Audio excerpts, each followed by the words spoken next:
Several businesses in Indiana were able to reopen their doors for the first time in about 6 weeks. Governor Holcomb says that retailers can operate at 50% capacity. Earlier today, I spoke with Jodi Merrick, who owns House of Blues in Evansville, to see how business operations have changed with the COVID-19 crisis. Jodi, thanks for joining us tonight. Your business, House of Blues, reopened yesterday. How is business? Well, business has been totally different than it ever has been before. We are a standard brick and mortar.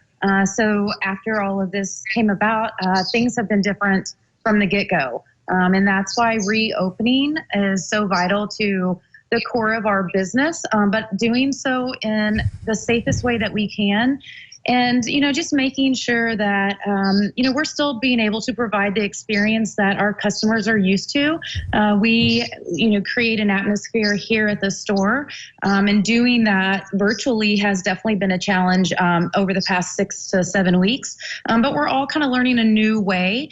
And with that being said, the opening this week is also a little new. And we're taking it day by day, but also keeping every single guideline and what the CDC has been telling us, and just really what we feel is safe for us here at the store. And then mostly, and the most important, is our customers. And with that, we are, using sanitation, like lots of sanitation methods within the store on all of our surfaces. As you enter the store, throughout our dressing rooms, all of those things are completely different, but I feel really confident in how that's going to continue throughout not just this week, but as we continue to get more and more accessible to our customers. It's by appointment only right now, or virtually shopping like we've been providing over the last 6 weeks. So your customers do need to make an appointment to come in, is that right?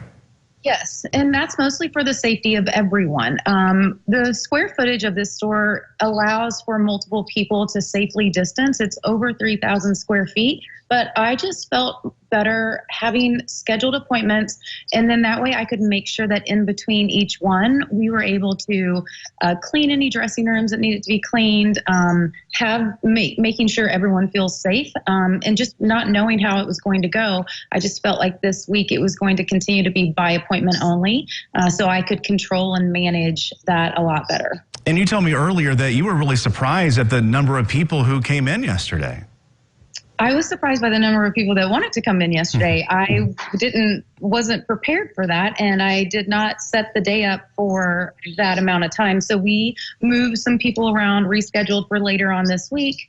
Because I do deliveries on Monday to our local, like after the weekend, I do local deliveries on Monday morning. So that kind of cuts my Monday availability down a little bit. So I was having people just call like, hey, we're in town, or like people that were not from the area, can we come in? So I had to juggle a few appointments yesterday to allow for some out-of-town people that had made the trip an hour away here to come in and have extended hours later than I normally probably would have on a Monday.